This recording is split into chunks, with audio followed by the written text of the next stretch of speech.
கொஷினில் கொடுத்துருக்க given data எழுதிட்டோம். தென் டயக்ராம் ட்ரா பண்ணிட்டோம். இப்போ இந்த டயக்ராமில் நம்ம ப்ரூவ் பண்ண வேண்டியது பிசிஎஃப். இது இந்த பிசிஎஃப்ன்றது ட்ரையாங்கிளும் இடிஎஃப் இது இந்த ட்ரையாங்கிளும், இந்த 2 ட்ரையாங்கிளும் நம்ம காங்க்ரியன்ட்டுன்னு நம்ம ப்ரூவ் பண்ணணும். இது காங்க்ரியன்ட்டுன்னு ப்ரூவ் பண்ணுறதுக்கு நமக்கு என்னென்னலாம் தேவைப்படும்னு சொல்லி பார்த்துக்கலாம். எப்படி பார்த்தாலுமே காங்க்ரியன்ட் ப்ரூவ் பண்ணுறதுக்கு சைடோ ஆங்கிள் இது 2 விஷயத்தை நம்ம யூஸ் பண்ண போகிறோம். இங்கே எதெல்லாம் சிமிலராக இருக்குது? ஃபஸ்ட்டு கொடுத்துருக்க கண்டிஷன் என்னென்னா ஏசியும் ஏடியும் ஈக்குவல்னு சொல்லியிருக்காங்க. எது? ஏசியும் ஏடியும் நமக்கு ஈக்குவல் சொல்லியிருக்காங்க.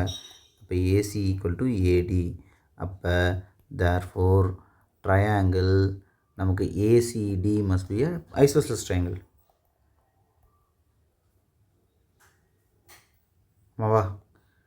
பேஸ் 2 ஆங்கிளும் ஈக்குவலாக இருந்துச்சு அப்படின்னு சைடு லைன்ஸ் ரெண்டுமே நமக்கு ஈக்குவலாக இருக்குது அப்படின்னு சொன்னால் கண்டிப்பாக பேஸில் இருக்கக்கூடிய ஆங்கிள் நமக்கு சேமாக தான் இருக்கும். அப்போ என்னென்ன angle ACD must be equal to ADC. ஆமாம் தானே? இங்கே இந்த சைட் லைன்ஸ் 2 ஈக்குவலாக இருந்துச்சு அப்படின்னு சொன்னால் அதை டச் பண்ணி வரக்கூடிய இந்த 2 ஆங்கிளுமே நமக்கு ஈக்குவலாக தான் இருக்கும். இதையே நம்ம இன்னொரு விதமாகவும் எழுதலாம். இந்த பி இடையில தானே இருக்குது, இந்த இ இடையில தானே இருக்குது. அப்போ ஏசிக்கு பதிலாக நான் பிசிடி ஆங்கிள்னு எழுதலாம். அதே மாதிரி ரைட் சைடில் ஏடிக்கு பதிலாக இடிசின்னு நான் எழுதலாம். தென் வேறு என்ன சிமிலராக இருக்குது?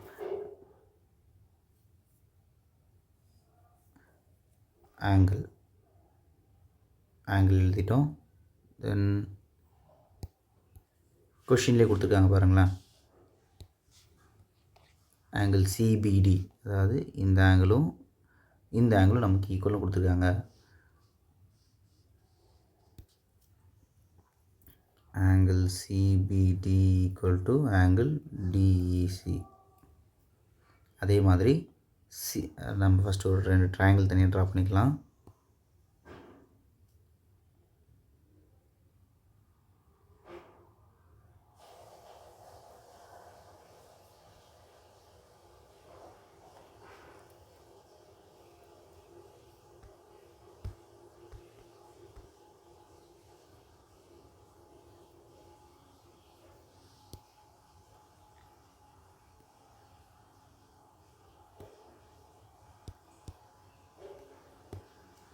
என்னென்ன நேம் இருக்குது? பிசிடி, இங்கே இடிசி.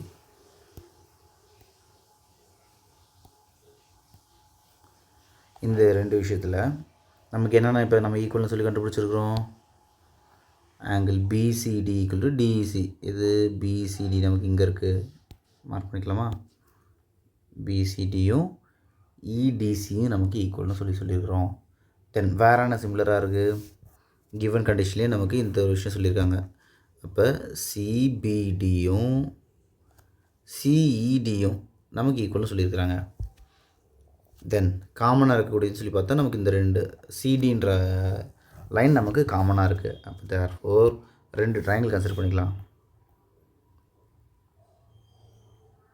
கன்சிடரிங் ட்ரையாங்கிள் பிசிடி அண்ட் நமக்கு இந்த ட்ரையாங்கிள் நம்ம ரிவர்ஸில் இருக்குது.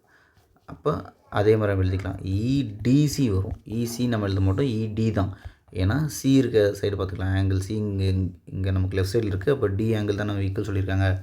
அப்போ அதுவும் நமக்கு லெஃப்ட் சைடில் தான் வரணும். இந்த 2த்தையும் கன்சிடர் பண்ணும்போது நமக்கு எதெல்லாம் காமனாக இருக்குது? Angle CBD equal to angle டிஇசியா. தென் பிசிடி ஈக்குவல் டு இடிசியா. அப்புறம் CD is a common side. இது 3 வச்சு நம்ம தேர்ஃபோர் பை 2 ஆங்கிள் யூஸ் பண்ணியிருக்கோம், ஒரு சைடு யூஸ் பண்ணியிருக்கோம். காங்க்ரியன்ஸ் ரூல் படி 2 ட்ரையாங்கிளும் நம்ம காங்க்ரியன்ட் ப்ரூவ் பண்ணிடலாமா? Triangle BCD is congruent to triangle BC. அப்போ இடிசி இது 2 நம்ம காங்க்ரியன்ட்னு சொல்லி ப்ரூவ் பண்ணிட்டோம். தென் இந்த 2 ட்ரையாங்கிள் காங்க்ரியன்ட் தான் அப்படின்னும் போது கண்டிப்பாக நமக்கு பிசியும் இடியும் ஈக்குவலாக இருக்குமா?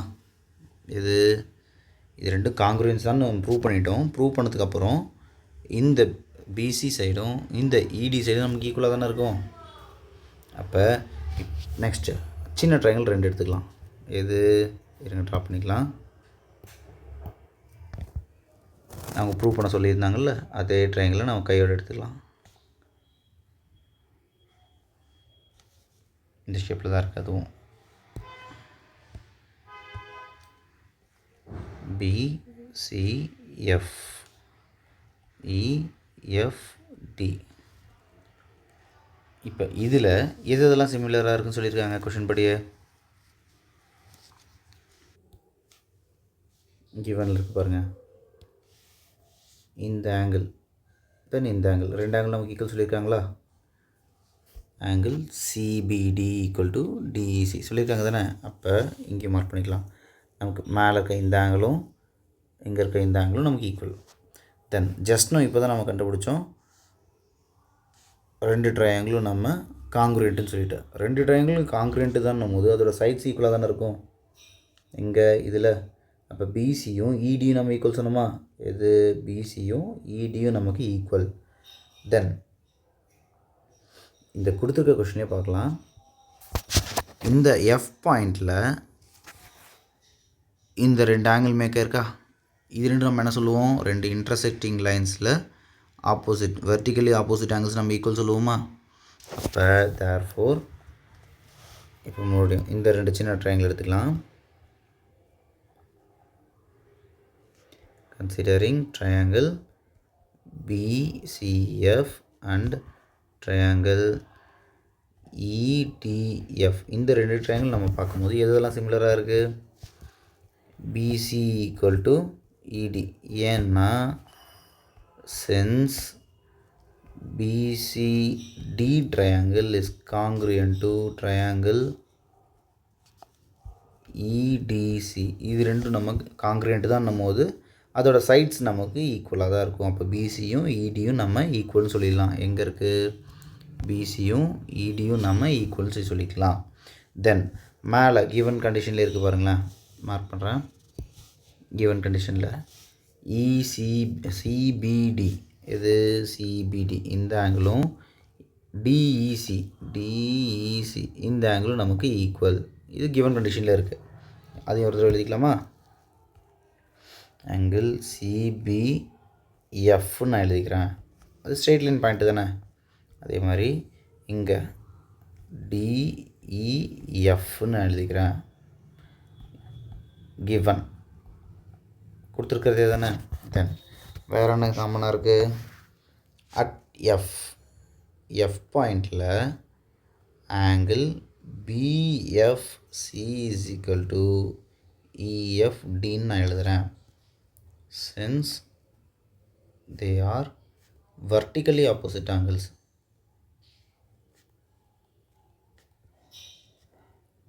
ஆமாவா. எஃப் பாயிண்ட்ன்றது 2 லைன்ஸ் மீட் ஆகிற பாயிண்ட்டு. அப்போ அந்த இடத்துல வெர்டிகலி ஆப்போசிட் ஆங்கிள்ஸ் நமக்கு எப்பயும் ஈக்குவலாக தான் இருக்கும். தென் இப்போ என்னென்ன கண்டிஷன் யூஸ் பண்ணியிருக்கிறோம். ஒரு சைடு ஒரு ஆங்கிள். அப்போ தேர்ஃபோர்